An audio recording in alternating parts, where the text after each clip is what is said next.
Hi. ഇന്ന് ഓട്ടപ്പാച്ചിലും തിരക്കും ഒന്നുമില്ല. സമാധാനമായിട്ട് തിന്നും കുടിച്ചും ഒക്കെ അങ്ങനെ അങ്ങോട്ട് നടക്കാം. ഇന്നൊരു ദിവസം മാത്രമേ ഉള്ളൂ ഈ ഒരു ഇളവ്. അപ്പോൾ പിന്നെ നമുക്ക് രാവിലെ ചൂട് ദോശയായാലോ? ദോശൻ്റെ ഒപ്പം സാമ്പാറും ചമ്മന്തിയും ഒക്കെ ആയാലോ? ഇപ്പോൾ ദോശക്കല്ല് എന്നോട് പിണങ്ങാറൊന്നുമില്ല കേട്ടോ. 3-4 ദിവസം അവൻ്റെ അടുത്ത് നിന്ന് സ്നേഹത്തോടെ ദോശ ചുട്ടപ്പോഴേ ഇപ്പോൾ കല്ലൊട്ടിപ്പിടിക്കത്തൊന്നുമില്ല. ഞാനിടുന്ന ദോശ അപ്പോൾ ഇളകി വരും. ഇതിൻ്റെ ഇടയിൽ കൂടെ നമ്മുടെ സ്വന്തം സാമ്പാർ അമ്മ ഉണ്ടാക്കുക. സ്വന്തം സാമ്പാറിനൊന്നൊരു പ്രത്യേകതയുണ്ട്. മുമ്പ് ഞാൻ പറഞ്ഞിട്ടുള്ളതാണ്. ഉള്ളി ഉരുളക്കിഴങ്ങ് മാത്രമേ പുറത്തുനിന്നുള്ളൂ. ബാക്കിയുള്ള വെള്ളരിക്ക, വഴുതനങ്ങ, നമ്മുടെ വെണ്ടയ്ക്ക, പച്ചമുളക്, തക്കാളി, പച്ചക്കറിക്കടയൊന്നും അല്ല കേട്ടോ. ഇതെല്ലാം നമ്മുടെ സ്വന്തം പറമ്പിലുണ്ടായ കാര്യങ്ങളാണ്.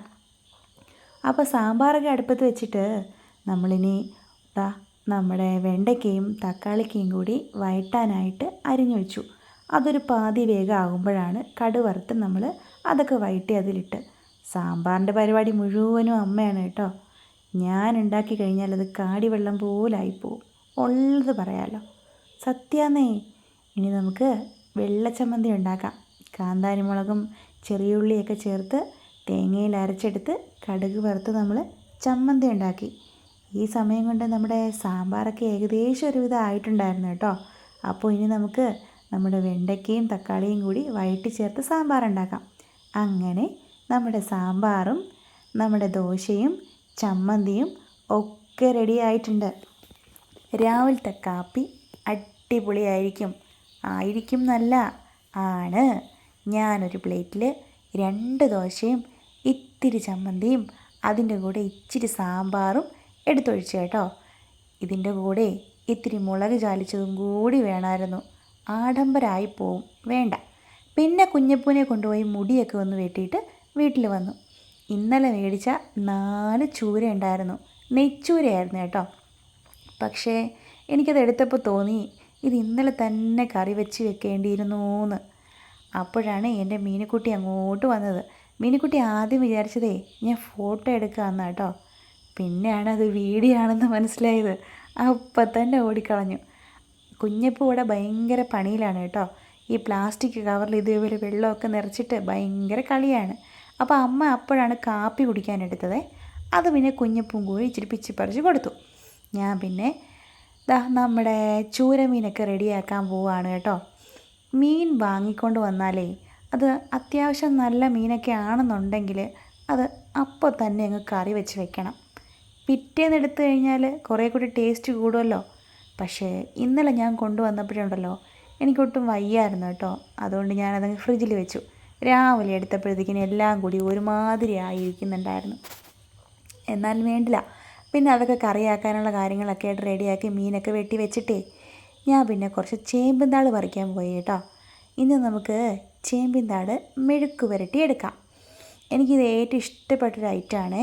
നമ്മളിത് തോരൻ വെച്ചും ഉണക്കമീൻ കറി വെച്ചുമൊക്കെയാണ് മിക്കവാറും കഴിക്കാറുള്ളത്. പണ്ട് ഞങ്ങളുടെ വീട്ടിലെ സ്ഥിരം കറിയായിരുന്നു കേട്ടോ ചേമ്പിൻതാൾ. അങ്ങനെ പച്ചക്കറിയൊന്നും മേടിക്കലില്ലായിരുന്നു. അതായത് എൻ്റെയൊക്കെ ചെറിയ പരുവത്തിൽ.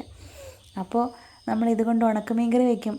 ഈ വഴുതനങ്ങയും ചേമ്പിൻതാളും ഒരു തക്കാളിയും കൂടി ഇട്ട് പച്ചയ്ക്ക് നമ്മൾ ഉണക്കമീൻ കറി വെക്കുമ്പോഴേ എന്ത് രുചിയാണെന്നറിയോ. എനിക്ക് ഒത്തിരി ഇഷ്ടമുള്ളൊരു കറിയാണ് ചേമ്പിൻതാൾ. എങ്ങനെ വെച്ചാലും നല്ല രുചിയല്ലേ. അപ്പോൾ നമ്മൾ ഇന്ന് മെഴുക്ക് പുരട്ടി വെക്കാൻ പോവുകയാണേ. ആദ്യം കുറച്ച് ഉപ്പൊക്കെ പുരട്ടി അവിടെ വെച്ചിട്ട് ഒന്ന് തിരുമ്പി വെക്കണം. കുറച്ച് സമയം കഴിയുമ്പോൾ ഇതിലെ വെള്ളമെല്ലാം ഇങ്ങനെ ഇറങ്ങിയിരിക്കും.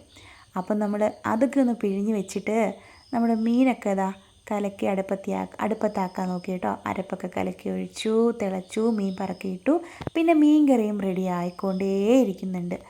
നല്ല അടിപൊളി മീൻ കറിയായിരുന്നേ. എനിക്ക് നെയ്ച്ചൂര ഭയങ്കര ഇഷ്ടമാണ് കേട്ടോ.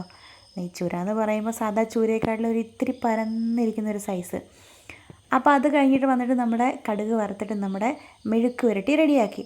അപ്പോൾ ഉച്ചയൂണിന് നമ്മുടെ ചേമ്പിൻതാൾ മെഴുക്ക് പുരട്ടിയും മീനും പിന്നെ നമ്മുടെ സാമ്പാറും ഒക്കെ ഉണ്ടായിരുന്നു കേട്ടോ. അങ്ങനെ അതൊക്കെ കഴിച്ചു. വൈകിട്ടായപ്പോഴത്തേക്കിനുണ്ടല്ലോ ഈ സാധനം ഒന്ന് പൊരിച്ചെടുത്തു. ഇതിൻ്റെ പേരൊന്നും എനിക്കറിയത്തില്ല. കുറച്ച് ഇന്നാൾക്ക് മേടിച്ചതിൻ്റെ ബാക്കി ഇരുന്നതാണ് കേട്ടോ. അങ്ങനെ വൈകിട്ട് കട്ടൻ ചായയും അത് പൊരിച്ചതുമായിരുന്നേ.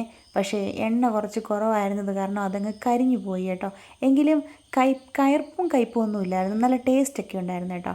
പിന്നെ സന്ധ്യാസമയമൊക്കെ ആയപ്പോഴത്തേക്കും നമ്മൾ വിളക്ക് വയ്ക്കാനായിട്ട് പോയി. വൈകിട്ടായപ്പോൾ നല്ല മഴയുണ്ടായിരുന്നു കേട്ടോ. അധികം അങ്ങോട്ട് വലിയ മഴയൊന്നും ആയിരുന്നില്ല, എന്നാലും ഒന്ന് ചെറുതായിട്ട് ചാറി. വിളക്ക് വയ്ക്കൽ മിക്കവാറും അമ്മ തന്നെ ആയിരിക്കും. അപ്പോൾ കുളിച്ചിട്ടൊക്കെ വന്ന് നമ്മൾ 2 വിളക്കിലും എണ്ണയും തിരിയൊക്കെ ഇടുകയാണ്. ഈ കുഞ്ഞി വിളക്ക് നമ്മൾ ആ മുറ്റത്തിൻ്റെ അവിടെ കത്തിച്ച് വെക്കാനാണ് കേട്ടോ. ആദ്യം ആ കുട്ടി വിളക്കിലാണ് കത്തിക്കുന്നത്, പിന്നെ അത് കഴിഞ്ഞ് നിലവിളക്കിലും കത്തിക്കും. അപ്പം നമ്മൾ കുളിച്ചിട്ടൊക്കെ വന്ന് വിളക്കൊക്കെ വെക്കാൻ പോവുകയാണ്. അതിൽ എണ്ണയും തിരിയൊക്കെ ഇട്ട് നമ്മൾ കത്തിച്ച് വെക്കുവേ. അത് കഴിഞ്ഞിട്ട് നമ്മൾ വിളക്കൊക്കെ വെച്ചിട്ട് സന്ധ്യാനാമമൊക്കെ ചൊല്ലിയിട്ട് നമ്മൾ അത്താഴം കഴിക്കും കേട്ടോ. അപ്പോൾ ഇന്നത്തെ വിശേഷങ്ങളൊക്കെ ഏകദേശം ഇത്രയേ ഉണ്ടായിരുന്നുള്ളൂ. എല്ലാവർക്കും ഇഷ്ടമായിട്ടുണ്ടെങ്കിലേ ഒരു ലൈക്കൊക്കെ ചെയ്യണം കേട്ടോ. അപ്പോൾ ഇത്രയേ ഉള്ളൂ. ടാറ്റാ.